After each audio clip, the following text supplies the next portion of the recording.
Hi, this is Wesley, and I would like to welcome you to the Underground Geek Shack. Hey, do you want to know something?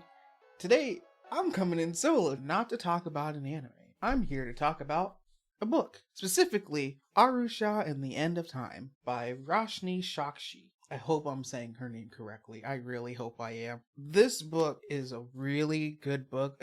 If you haven't read this book, this is the first book, mind you. This is the first. I don't know how long the series for Aru Shah is, but this is the first book, and I have enjoyed it. It deals with Hindu mythology, which is from India, and India is a really big place. Trust me, I had to look it up. But like with Aru, so let's talk about Aru Shah, right? Aru Shah is a liar. It's weird for me to say that, but Aru is a liar, and there's a point in time where she is trying to become popular with some popular kids at her school, and I think they're about to go on break or whatever, and they end up coming to Aru's home, which she lives in a museum, and they're like, "Oh, if you want to be popular, I bet you won't light this lamp." And Aru is like, "You know what? I'll light it anyway." And so she lights the lamp, and then apparently it almost brings about the end of the world because it lets out this thing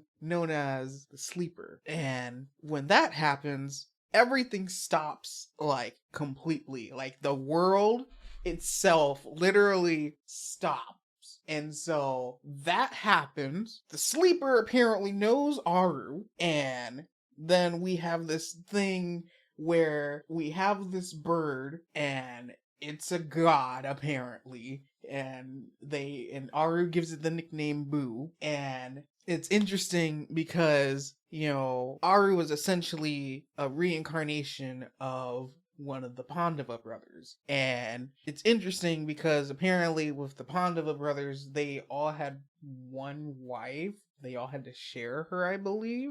Correct me in the comments if I'm wrong. I haven't really looked that much into it. I'm going based off of memory from the book. But like we get to meet Boo, who was a god, who was technically an enemy of the Pandavas at first, and then apparently he's trying to atone for what he did back then. So now he's more like a guide to the reincarnation of the Pandavas. So we meet Aru, and then we meet this other Pandava known it's Minnie. And so basically, instead of it being the Pandava brothers, it's the Pandava sisters. And so it's funny because with Minnie is like kind of like a bookworm, and but it's like she's a bookworm of things knowledgeable and then things that you didn't really need to know. And it's just like, come on, Minnie, what's going on here? But like the world building in and of itself, of jumping from stuff that happens in the real world to stuff that happens in the spiritual world or within the realm of the gods,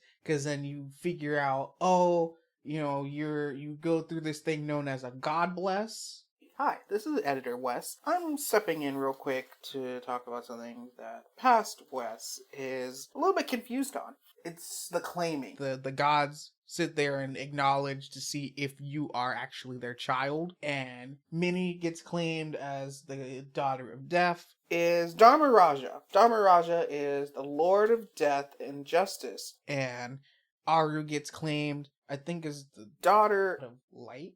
Indra, the king of heaven and the god of thunder and lightning. But like the weapons, like there's a weapon that Aru has, because like they have to get it forged. They have to make their own weapons in order to combat the sleeper and his growing army or any other monsters that they come across. And so one of the like this thing that Aru has is literally a bouncy ball. And so like if she throws it, it'll come back to her in her pocket.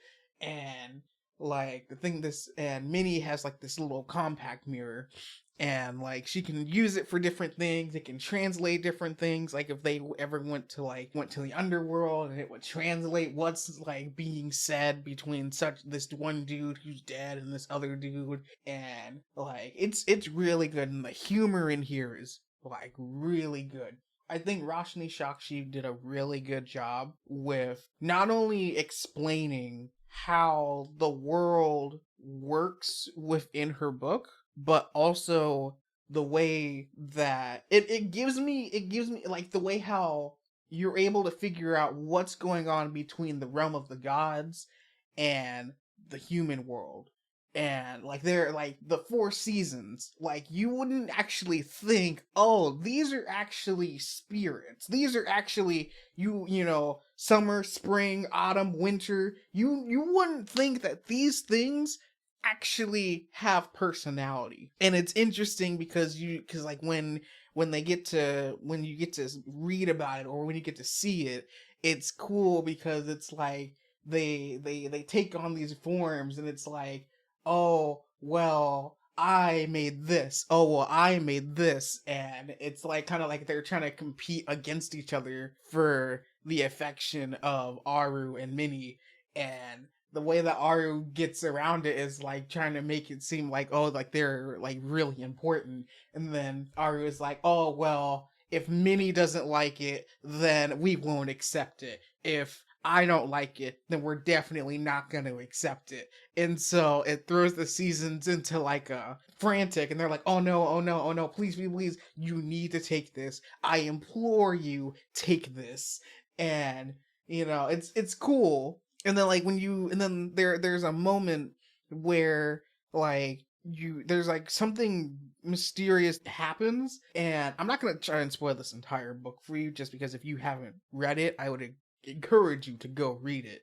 But there's a moment that happens within this book, and the realization that you get, you're like, whoa, that's a new twist onto something I did not know. And the humor that happens, the humor is good. I'm not gonna lie, the humor in here is good. It gives me vibes of like Percy Jackson, and I'm like, okay, I'm in for it. So I'm a continue to read our, like, see where Aru's journey takes her, cuz this first book literally had me, and I'm gonna go and figure out what else this book has to offer. I'm gonna see what else, where Aru's journey takes her, and how many other siblings we can actually encounter, because we encounter two of them so far within this book, and I want to know what else is going on, what the big bad villain actually have that's going on in the background. Like, how does this whole series wrap up?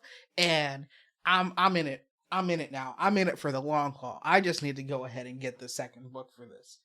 But with that being said, please be sure to like, comment, and subscribe. Let me know if you have read Aru Shah and the End of Time, and what is your favorite moment from Aru Shah and the End of Time.